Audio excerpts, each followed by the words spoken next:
Alright, so I wrote a book called A Most Reasonable Death.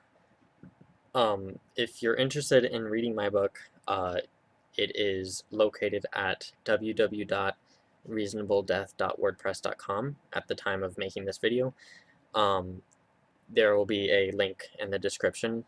And if you only read a little bit, I suggest starting with the foreword. It's literally foreword, please read. Um, but I would strongly recommend reading chapter 10. It is uh, about me and like how I became depressed, what I did about it, things like that, and why I ended up deciding to die, even though I think that suicide is immoral. Um, and there are some positive things I like to think in there. I think that most people would say that I do put some positive spin on some things, so it's not all dreary and negative as one might suspect. Um, but yeah, feel free to look it up. Um, and yep.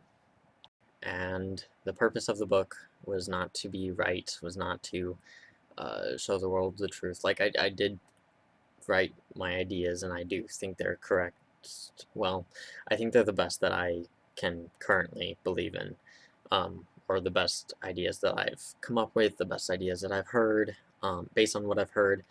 Uh, I don't, because I am so skeptical, I don't believe that they're actually right, and even if they are, like let's say that I make some true statements, I may not make them for the right reasons, or I might even make them for the right reasons, but I just don't have enough reasons. I'm not justified in believing what I believe, even if it's true.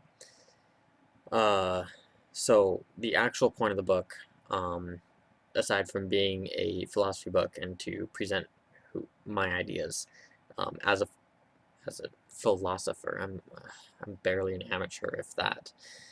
Um, the point was to demonstrate that even someone with depression like me can be reasonable, they can be rational, they can be um, mentally competent, and I think that I can reason just as well as anybody else. And I don't think that even though I've come to a different conclusion than most people would, that means that I need to get help, that I need to have changes made to the way I think.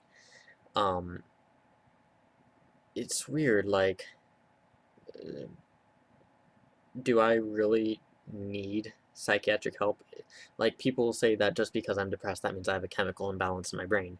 But that means that there's something malfunctioning in my brain. But if something's so malfunctioning to the extent that I can no longer be rational or reasonable, then how, I ask, was I able to present a book with, I would say, compelling arguments, but let's say fair arguments, um, whereas somebody who, like, just lives an average life, doesn't really care about reasons, doesn't care about justifications, doesn't care about logic or any of that, doesn't need to be involuntarily committed to a hospital, doesn't need to have psychiatric medication change their neurology, because if you think that I only do things and I only talk because that's the depression talking, or is that's my neurology doing things for me, newsflash, that's literally everybody.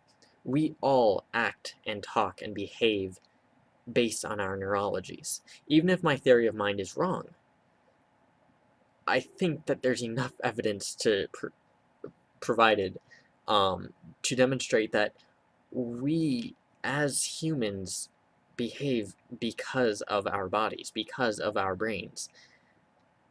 And so if you're going to say that someone who is irrational and unreasonable half the time should be able to have their liberty, but someone like me who actually goes out of his way to write a book and looks at arguments for and against everything that I believe,